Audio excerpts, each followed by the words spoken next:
continuer, allez. Allez mon grand, t'es grand aujourd'hui, t'es grand.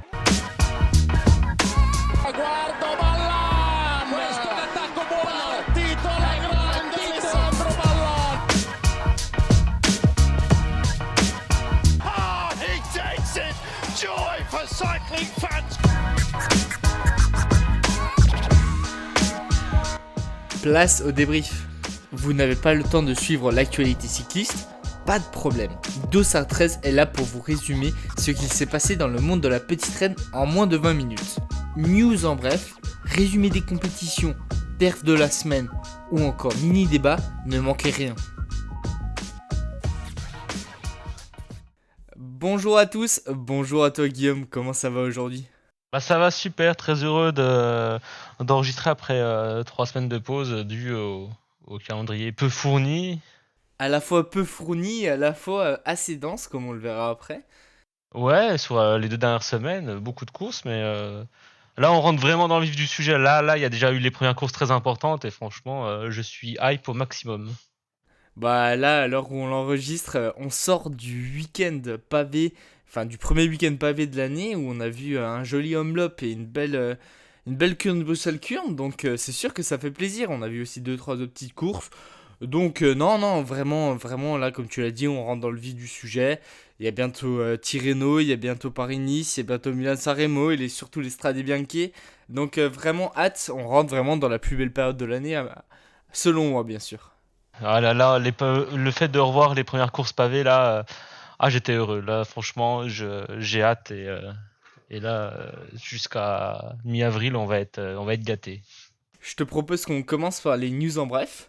Déjà, sur l'UAE Tour, on a cru revoir le cauchemar de l'an dernier avec le Covid où l'équipe d'Alpecin Phoenix avait un membre du staff qui a été déclaré positif. Donc on se souvient des beaux moments qu'on avait vus avec les danses d'Arnaud Démare, Ah, le pauvre. mais on voulait vraiment pas que ça se répète. Et du coup, ça a aussi permis à faire 100% de ratio pour Mathieu Van Der Poel, parce que du coup, victoire sur la première étape et l'équipe qui abandonne le lendemain. Ouais. Ouais, dommage, parce qu'il aurait pu en claquer plein d'autres. Seconde news aussi très importante, c'est que le parcours du Giro a été enfin dévoilé. Et c'est un parcours très intéressant. Ouais, je vais encore utiliser le même mot, mais là, c'est la giga hype, hein. Pour moi, c'est le grand tour qui m'intéresse le plus cette année. Parce qu'on sait très bien, enfin, 8 arrivées en altitude, un Giro très montagneux, franchement, ça va être incroyable à suivre. Il y a une étape, je sais plus combien de mètres de dénivelé, mais ça va être une catastrophe pour les coureurs, hein, pas pour nous. Mais ça va être une dinguerie à suivre. Bah, d'ailleurs, en parlant de la stat intéressante, c'était pour, comme tu l'as dit, pour le dénivelé. L'étape reine du Giro, elle aura 5800 mètres de dénivelé positif. Comparé au Tour, qui cette année aura 4700, c'est l'étape du double Ventoux. Et la Volta qui en a 4900. Donc vraiment, le Giro, comme tu l'as dit, c'est vraiment une course pour les grimpeurs où on retrouvera cette saison le Monte Zoncolan qui n'a pas été couru depuis 2018 avec la victoire de Chris Froome. Et bien sûr, pour compléter ce spectacle, parce qu'on n'en a jamais assez sur le Giro, on aura aussi une étape sur les Strade Bianche. Donc franchement, 10 sur 10.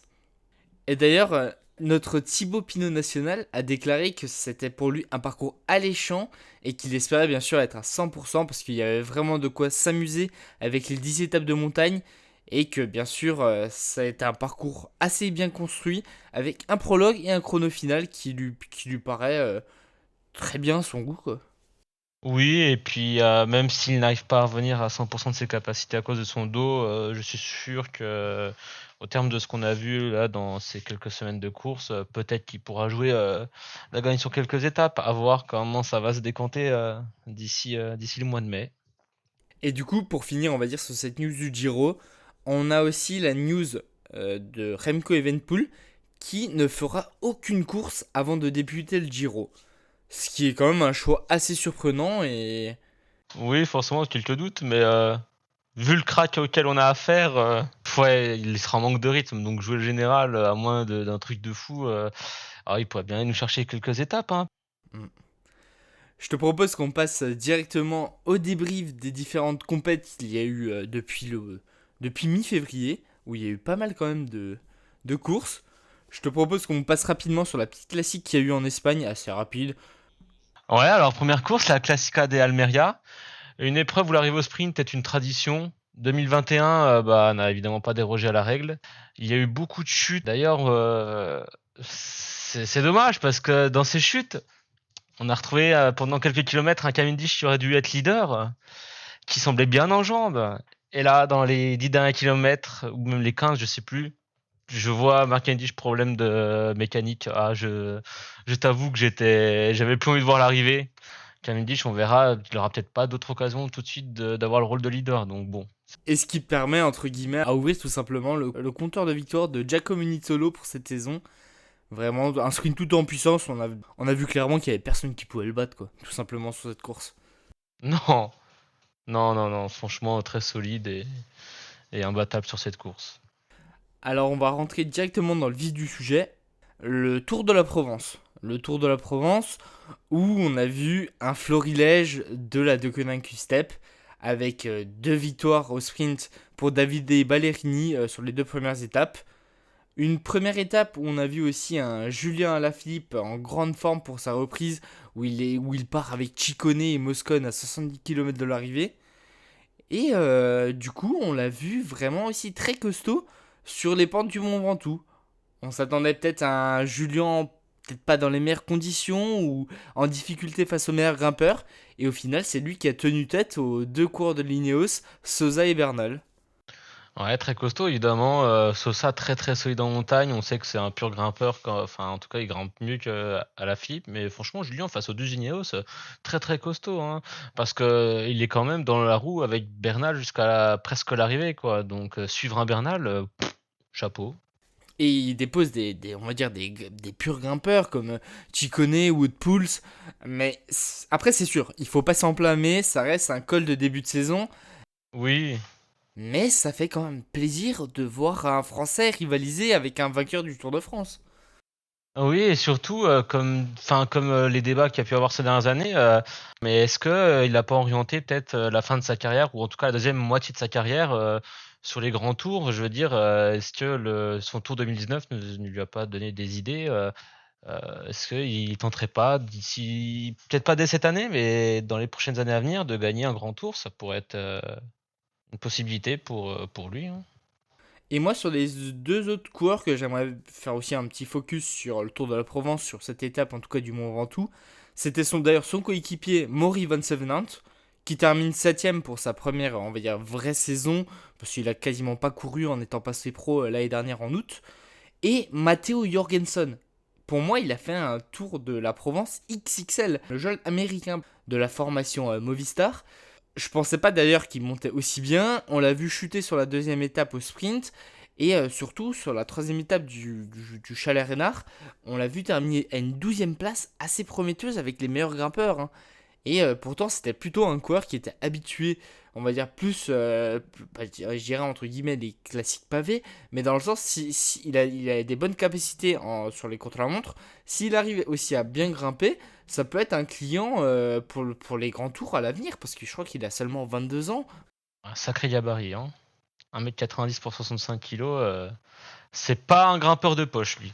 On peut passer à une autre course qu'il y a eu dans le sud de la France, le Tour des Alpes-Maritimes et du Var. Donc on a parlé avant de la domination de l'équipe de Koenig. Là maintenant on va parler de la domination de l'équipe Trek Segafredo. Ouais, incroyable. On s'y attendait pas forcément. Première étape, victoire de Bauke Mollema, l'increvable Bauke qui vieillit bien, pardon. Il s'impose au sprint sur une arrivée en côte. Mais après, je vais te laisser commenter, je pense, l'énorme performance de Gianluca Brambilla. Je pense que tu as pas mal vibré sur.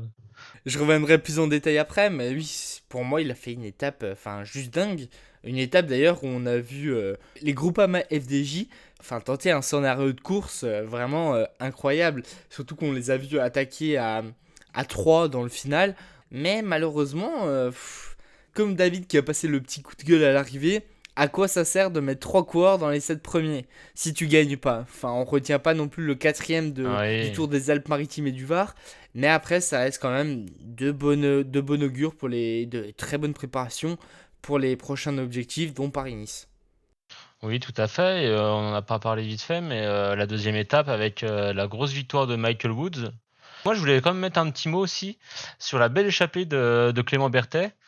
On l'a bien reconnu avec son style bien vététiste sur le vélo, mais très efficace, puisqu'il a paru parmi les meilleurs de l'échappée. Il a tenu jusqu'à 9 km de l'arrivée, quelque chose comme ça, et il était dans les 4 meilleurs de l'échappée, donc c'est de bonne augure pour la suite, je trouve. Et aujourd'hui, au jour où on enregistre cet épisode, je le dis maintenant parce que je reviendrai pas dessus après, mais il a fait une très belle course aussi aujourd'hui, où il finit dans le premier groupe pour la deuxième place sur la Drôme Classique. Donc ouais, c'est de bonne augure pour la suite, franchement, c'est pas mal. Et après, petit commentaire personnel, magnifique course, des beaux petits murs avec des tout petites routes et des paysages à couper le souffle. Franchement, c'était une belle course. Ouais, ouais, et en plus, on a vu pareil, pour parler rapidement aussi de l'équipe Ineos, parce que franchement, ils avaient sorti aussi une grosse armada. Tao Geoghegan Hart, bah, il était performant, mais je l'ai pas senti non plus brillant comme sur le Giro, mais c'est normal, c'était sa course de reprise. Après, Pidcock, je m'attendais un peu plus de lui, enfin, on l'a pas vu sur cette course. Ouais, c'est vrai. Et Sivakov, pareil, il n'était pas encore en grande forme, donc au contraire de Ben O'Connor, qui avait fait une très belle course, et Quintana, qui pour sa reprise, pas mal, pas mal. Si vous ne connaissez pas Ben O'Connor, je vous suggère d'écouter notre preview sur la G2R mondiale où Lucas le présente. Mais effectivement, pour nous, c'est pas forcément une surprise de l'avoir vu à l'avant, mais ça fait plaisir de voir qu'il est déjà performant dans sa nouvelle équipe. Non, et puis ce genre de course de préparation où il y a du spectacle, où on va dire les meilleurs coureurs tentent des trucs, comme on l'a vu avec la Groupama FDJ partir vraiment de loin. Franchement, c'est vraiment les courses qu'on adore et on en redemanderait tous les jours, quoi. Où tu peux regarder les 90 derniers kilomètres sans problème devant ta TV. C'est ça. Bah pour rapidement terminer, on va dire sur les courses qu'il y a eu en France, parce que c'était un mois de février assez chargé. On a eu ce week-end donc la Faune Ardèche classique avec la victoire de notre Godu national. Allez Godu! Pardon. Une victoire au sprint, un sprint à deux face à un autre crack français, Clément Champoussin. D'ailleurs, Clément Champoussin, on devrait en entendre parler encore en bien dans les années à venir. Oui, oui, oui, très costaud. Et même David Gaudu, je sais pas, ses attaques ou même son sprint, t'as l'impression qu'il a gagné un peu en giclette. Enfin, c'est un peu plus. Je vais pas dire non plus que c'est une attaque à la Contador, hein, mais. On l'a senti vraiment monter en puissance au vu des différentes courses. Et je pense que pour Paris-Nice, pour moi, ça va être un des favoris à la victoire, hein, tout simplement. Ouais, avoir le plateau final des coureurs qui vont se présenter. Également, on a eu la Royal Bernard Drôme classique avec, rapidement, pour parler rapidement de la course, on a eu une course assez mouvementée, pas mal d'attaques, et le Wolfpack qui remporte encore une victoire avec le crack italien Andrea Baggioli, et encore des belles attaques, comme on l'a dit, de Warren Barguil qui revient bien, et toujours David Gaudu. Oui, du coup, la Deceuninck qui est déjà à 6 victoires au compteur, écoute, hein. Ouais, ouais. Bah, je te propose, d'ailleurs, en parlant des victoires de la Deceuninck, je te propose qu'on passe aux courses du World Tour avec, pour commencer, l'UAE Tour.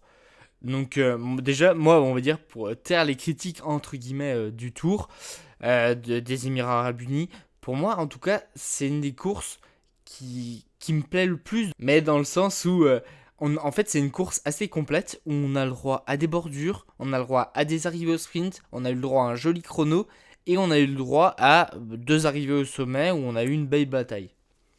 Bah écoute, je suis assez d'accord avec toi quand même, et ouais, des fois les étapes sont toutes plates, mais c'est pas des étapes de 260 km. Bon, il y en a eu une de 204 km, mais au final, comme dit, ça bordure.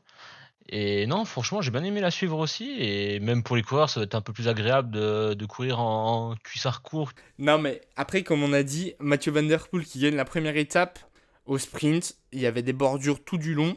On a vu un groupe d'une vingtaine de coureurs arriver au bout, dont Tadej Pogacar, et d'ailleurs c'est le groupe qui se jouera entre guillemets la victoire finale, où faisait partie Adam Yates, Joao Almeida, et on va dire d'autres grimpeurs comme Chris Harper ou Damiano Caruso. Donc au final, pas, entre guillemets, pas de grosse surprise du point de vue du général, parce que les deux favoris étaient Pogacar et Yates. Mais quelques outsiders bien piégés quand même. Pour parler rapidement, on va dire, entre guillemets, des étapes qu'il y a eu. Filippo Ganna, encore une fois, sans concurrence sur le chrono.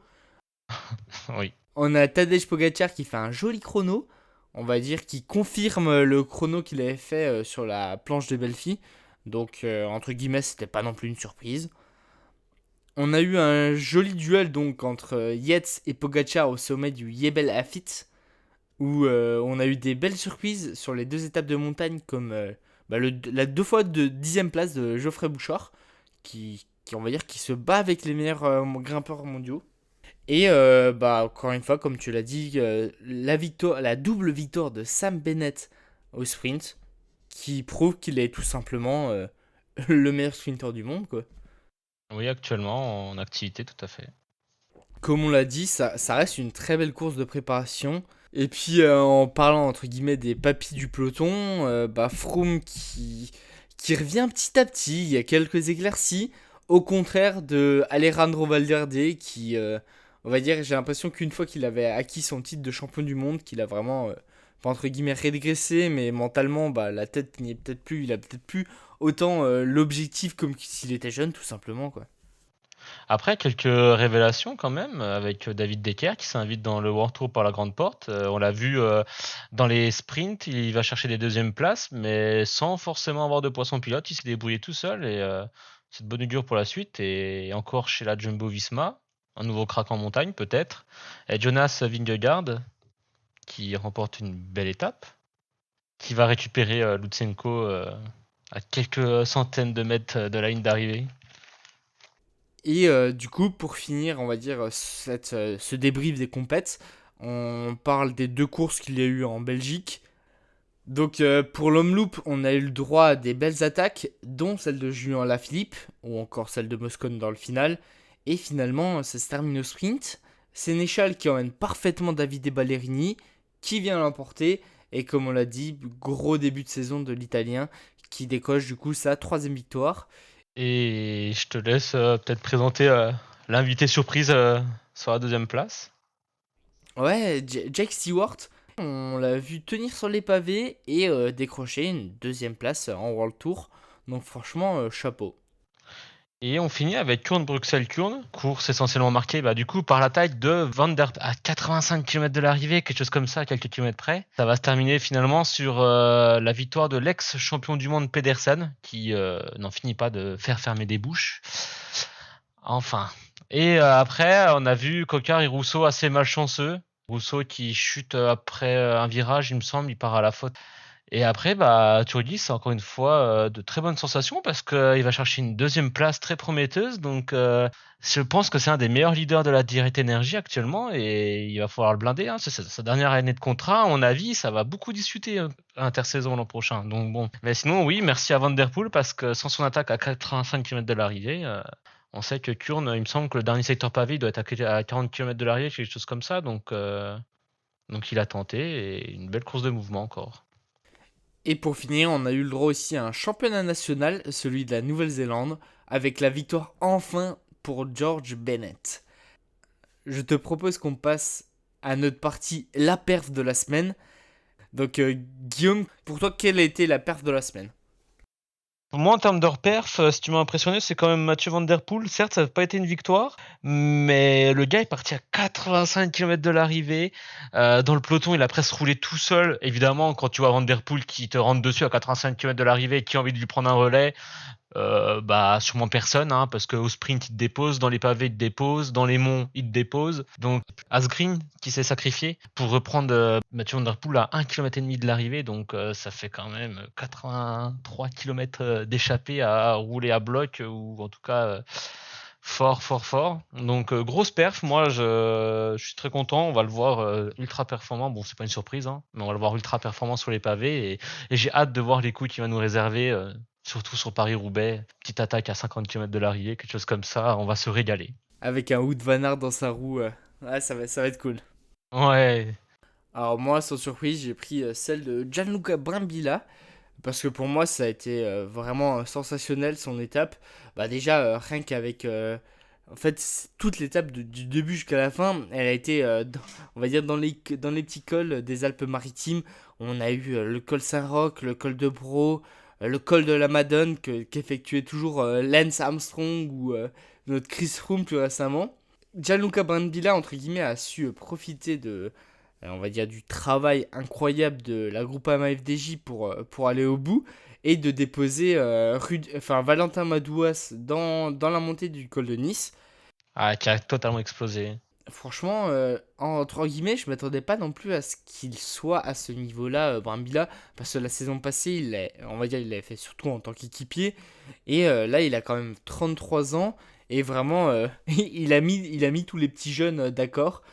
Moi, je pense que l'arrivée finale, ça se joue quand même à l'expérience, parce que se taper des crampes comme ça, bon, c'est normal, mais je pense que l'expérience a grandement joué aussi, parce que ce Madouas, c'est très talentueux, mais Brambilla, franchement, l'expérience a fait la différence pour moi, et chapeau l'artiste. Surtout que, c'est une grosse surprise, parce que on annonçait Ciccone, et Ciccone qui est passé totalement à travers sur ce Tour des Alpes-Maritimes, qui est un peu en difficulté en ce début de saison, mais oui, comme tu l'as dit, chapeau l'artiste. Pour conclure ce deuxième épisode du débrief, on va vous faire le traditionnel mini-débat, et au vu des performances de Julien Alaphilippe, on s'est posé la question, peut-il gagner le Tour des Flandres ?